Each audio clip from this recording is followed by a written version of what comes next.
Hi friends, welcome back to our channel படித்ததில் பிடித்தது. இன்றைக்கி நம்ம சேனலில் பார்க்க போகிற வீடியோ எதை பற்றின்னு பார்த்தீங்க அப்படின்னா, இன்றைக்கி நம்ம பார்க்க போகிற வீடியோ ப்ரெக்னென்சி ட்ரை பண்ணிகிட்ருக்கும்போது நம்ம மருந்தும் எடுக்கவே கூடாத 5 உணவுகளை பற்றி தான் இன்றைக்கி நான் உங்ககிட்ட ஷேர் பண்ணிக்க போகிறேன். இந்த வீடியோ பார்த்திங்க அப்படின்னா, ரொம்ப வருஷமாக ப்ரெக்னென்சி ட்ரை பண்ணி நமக்கு என்ன பண்ணியுமே சக்ஸஸ் ஆகவே இல்லையே அப்படின்னு இருக்கிறவங்களுக்கும், அதே மாதிரி நியூவாக ப்ரெக்னென்சி பிளான் பண்ணுறவங்களுக்கும் ஒரு ஐடியா க்ரியேட் பண்ணும். ஆல்ரெடி ரொம்ப வருஷமாக ட்ரை பண்ணிகிட்டு இருக்கிறவங்களுக்கு ஒருவேளை இந்த மிஸ்டேக்ஸை நீங்கள் பண்ணிகிட்டு இருந்தீங்கன்னா திருத்திக்கிறதுக்கும், நியூவாக பிளான் பண்ணுறவங்களுக்கு முன்னாடியே அதை ஸ்டாப் பண்ணிக்கிறதுக்கும் ரொம்ப ஹெல்ப்ஃபுல்லாக இருக்கும்.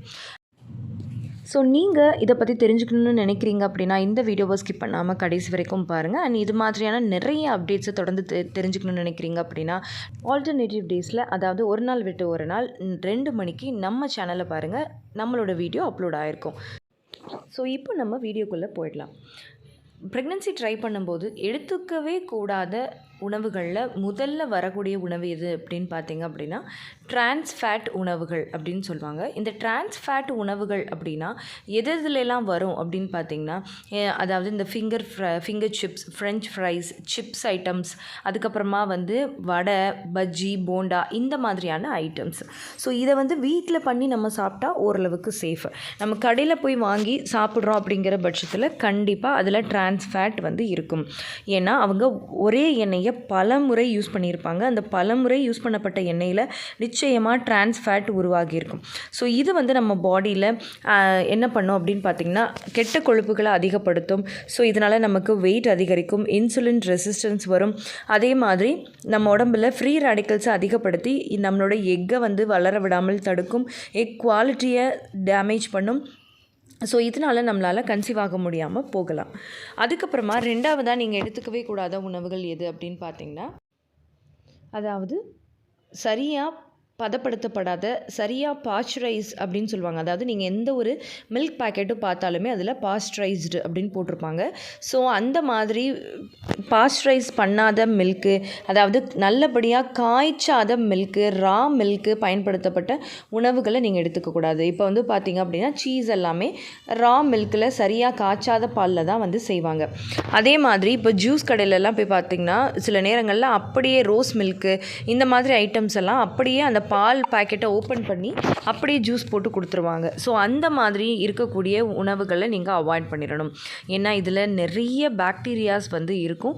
இது உங்களை கன்சீவ் ஆக விடாமல் தடுக்கும், இன்ஃபெக்ஷன்ஸை அதிகப்படுத்திடும், உள்ள பாடிக்குள்ளே இன்ஃப்ளமேஷன்ஸை அதிகப்படுத்திடும். ஸோ இதனால் உங்களால் கன்சீவ் ஆக முடியாமல் போகலாம். அதுக்கப்புறமா பார்த்தீங்க அப்படின்னா, நம்ம ரொம்ப ரொம்ப சேஃப்னு நினச்சிட்ருக்கக்கூடிய ஒரு பொருள் தாங்க.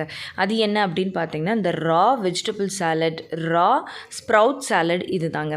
அதாவது ரா வெஜிடபிள் சாலடாக இருக்கட்டும், ரா ஸ்ப்ரவுட் சாலடாக இருக்கட்டும், இது எல்லாமே பார்த்தீங்க அப்படின்னா நமக்கு அதில் நம்ம கட் பண்ணி வச்சு ரொம்ப நேரம் கழித்து யூஸ் பண்ணாலும் சரி, அதே மாதிரி ராவாக குக் பண்ணாமல் நம்ம அதை சாப்பிட்டோம் அப்படின்னாலும் சரி, அதே மாதிரி ஸ்ப்ரவுட்ஸ் முளைக்கட்டிய தானியங்கள்னாலும் முளைக்கட்டி அதை குக் பண்ணாமல் அப்படியே சாப்பிடும்போது என்ன ஆகுது அப்படின்னா, அதுலேயும் நிறைய பாக்டீரியல் இன்ஃபெக்ஷன்ஸ் இருக்கிறதுனால அந்த இன்ஃபெக்ஷன்ஸ் நமக்கு தேவையில்லாத பிரச்சனைகளை ஏற்படுத்திடும். ஸோ இதனாலையும் நமக்கு கன்சீவ் ஆக முடியாமல் போகலாம். And early miscarriage, implantation failure மாதிரியான பிரச்சனைகள் இதனால் வரலாம்.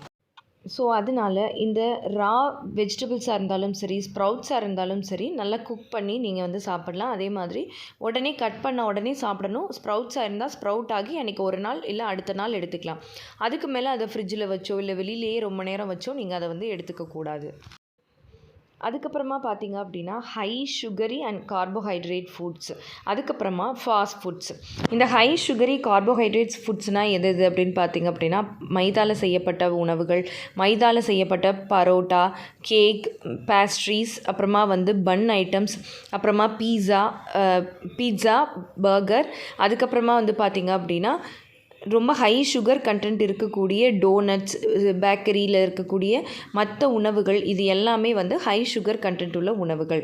இதில் வெறும் சுகர் கண்டென்ட்டை தவிர வேறு எதுவுமே இல்லை. அதுலேயும் இதில் நிறைய மார்கரீன்ஸ், அதே மாதிரி artificial colourings, artificial sugar items இதெல்லாமே கலந்துருக்கிறதுனால நமக்கு தேவையில்லாமல் உடல் எடை அதிகரிக்கிறது, ஹார்மோனல் இம்பேலன்ஸ் ஏற்படுறது, கருமுட்டை வளர்ச்சியை டிஸ்டர்ப் பண்ணுறது, நம்மளோட ஹார்மோன்ஸை டிஸ்டர்ப் பண்ணுறது, இந்த மாதிரியான பிரச்சனைகள் இருக்கிறதுனாலையும் நம்மளால் கன்சீவ் ஆக முடியாமல் போகலாம். அதுக்கடுத்து நீங்கள் மறந்தும் எடுத்துக்கவே கூடாதது நான் ஃபஸ்ட்டே சொன்ன மாதிரி fast food items, fast food கடையில் கிடைக்கக்கூடிய நூடுல்ஸ், அப்புறமா வந்து fried rice, chicken fried rice, egg fried rice, இந்த மாதிரியான உணவுகளை தயவு செஞ்சு அவாய்ட் பண்ணிடுங்க. அது எல்லாமே கம்ப்ளீட்லி வந்து சேஃபே கிடையவே கிடையாது. அது வந்து உங்களோட பாடியில் நிறைய ஹார்மோனல் இம்பேலன்ஸ், இன்ஃபெக்ஷன்ஸ், இன்ஃப்ளமேஷன்ஸ் இது எல்லாத்தையுமே வந்து ஏற்படுத்திடும். அதனால் அந்த ஃப்ரைட் ரைஸ் ஐட்டம்ஸ்லாம் வந்து பார்த்திங்கன்னா அந்த சிக்கனை அவங்க காலையிலே ரெடி பண்ணி கட் பண்ணி அதை நைட்டு வரைக்கும் வச்சுருந்து உங்களுக்கு ரைஸ் பண்ணி கொடுப்பாங்க. அதே மாதிரி அதில் குவாலிட்டி இல்லாத soya sauce, ketchups, chilli sauce, tomato ketchup இதெல்லாமே ஆட் பண்ணுவாங்க. ரொம்ப நேரமாக குக் பண்ணி வடித்து ஆற வச்ச சாதத்துலேயுமே நிறைய பாக்டீரியாஸ் வந்து உருவாகிறதுக்கு வாய்ப்புகள் இருக்குது, கண்டிப்பாக உருவாகும். ஸோ அதுவும் வந்து நம்ம ஹெல்த்துக்கு பிரச்சனைகளை ஏற்படுத்தலாம். ஸோ இந்த உணவுகள் எல்லாத்தையுமே வந்து தயவு செஞ்சு கம்ப்ளீட்டாக அவாய்ட் பண்ணிடுங்க. இல்லை உங்களுக்கு ஆசையாக இருக்குது, உங்களுக்கு அது ரொம்ப பிடிக்குன்ற பட்சத்தில் அதை கம்ப்ளீட்டாக அவாய்ட் பண்ணணுன்ற அவசியம் இல்லை. அட்லீஸ்ட் மந்த்லி ஒன்ஸ் அந்த மாதிரி ஒரு பிளானிங்கில் நீங்கள் வந்து எடுத்துக்கலாம். இப்போ நான் சொன்ன இந்த fried rice, pizza, burger, French fries இது எல்லாத்துலேயுமே மந்த்லி ஒன்ஸ், அதுலேயும் லிமிட்டட் குவான்டிட்டியில் நீங்கள் எடுத்துக்கிட்டீங்க அப்படின்னா ஓகே. ஆனால் கம்ப்ளீட்டாக அடுத்தடுத்து ஃப்ரீக்வெண்ட்டாக ரெக்கரண்ட்டாக அதை எடுத்துக்கிறத நீங்கள் வந்து அவாய்ட் பண்ணிக்கணும். அதுக்கப்புறம் நீங்கள் மறந்தும் எடுத்துக்கவே கூடாத உணவு எதுன்னு பார்த்தீங்கன்னா இந்த கார்போனேட்டட் ட்ரிங்க்ஸ், அதாவது கடைகளில் கிடைக்கக்கூடிய ஆர்டிஃபிஷியல் ட்ரிங்க்ஸ். இதில் வந்து பார்த்திங்கன்னா நிறைய கலரிங் ஏஜென்ட்ஸ், அதுக்கப்புறமா ஸ்டெபிளைசர்ஸ், அதுக்கப்புறம் நிறைய சுகர் கண்டென்ட், கேஸ் இது எல்லாமே இருக்கிறதுனால இது கண்டிப்பாக உங்களுக்கு கருவை உருவாக விடாது, அந்த கருவை குவாலிட்டியாக உருவாக விடாது, கருமுட்டையை குவாலிட்டியாக உருவாக விடாது. இதை வந்து ஈஸியாக நம்ம வாங்கி ஒரு பாட்டில் வாங்கி அப்படியே நம்ம குடிச்சிடுறோம். அந்த மாதிரி பழக்கத்தை தயவு செஞ்சு அவாய்ட் பண்ணிக்கோங்க. உங்களுக்கு இந்த மாதிரி ஏதாவது கூலிங்காக குடிக்கணும்னு இருந்தது அப்படின்னா வீட்டிலேயே செஞ்ச lemon juice, orange juice, apple ஜூஸ்னு இந்த மாதிரி ஏதாவது ஜூஸ் வந்து நீங்கள் எடுத்துக்கலாம். சப்ஜா சீட்ஸ் போட்டு நீங்கள் எடுத்துக்கிட்டீங்க அப்படின்னா உங்களுக்கு ரொம்ப ரொம்ப ஹெல்த்தியாக இருக்கும். ஸோ தயவு செஞ்சு இப்போ நான் சொன்ன இந்த 5 உணவுகளையும் ப்ரெக்னன்சி ட்ரை பண்ணுறவங்க கண்டிப்பாக அவாய்ட் பண்ணிக்கோங்க. இல்லைனா நான் சொன்ன மாதிரி அட்லீஸ்ட் மந்த்லி ஒன்ஸ் அந்த மாதிரி ஒரு அளவுக்காவது வச்சுக்கணும். அதோட ஃப்ரீக்வன்சியை நம்ம கண்டிப்பாக குறைச்சே ஆகணும். ஸோ இப்போ உங்களுக்கு தெளிவாக புரிஞ்சிருக்கும் அப்படின்னு நினைக்கிறேன். இந்த உணவுகளை நீங்கள் மறந்தும் ப்ரெக்னன்சி ட்ரை பண்ணுறவங்க, ப்ரெக்னன்சி பிளான் பண்ணுறவங்களா இருக்கீங்கன்னா தொடவே தொடாதீங்க. அண்ட் இந்த வீடியோ உங்களுக்கு கண்டிப்பாக யூஸ்ஃபுல்லாக இருந்திருக்கும்னு நினைக்கிறேன்.